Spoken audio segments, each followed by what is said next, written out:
Hello সবাইকে, কেমন আছো তোমরা সবাই? আমি লিসা। আজ আর্ট সিরিজ 30 ডেজের নবম দিন। আজ আমি যামিনী রায় স্যারের স্টাইলে রাধার একটা প্রতিকৃতি ক্যানভাসের উপরে আঁকছি। এখানে আমি 4x6 সাইজের ক্যানভাস নিয়েছি।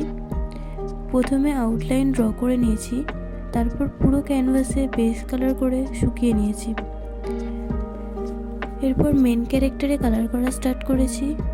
পুরো ছবিটা কালার করা হয়ে গেলে কিছু হাইলাইটেড এরিয়াতে ফিনিশিং স্ট্রোক ইউজ করে ভার্নিশ করে নিয়েছি। এটা আমার সেকেন্ড টাইম ক্যানভাস ড্রয়িং।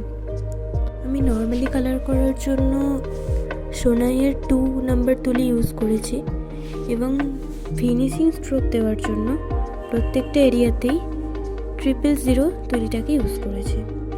এই ক্যানভাস পেন্টিংটা কেমন লাগলো জানিও। ভালো লাগলে অবশ্যই একটা লাইক ও শেয়ার করো এবং সাবস্ক্রাইব ও ফলো করে রঙিন ডায়েরির পাশে থেকো। আজ টাটা, সবাই ভালো থেকো।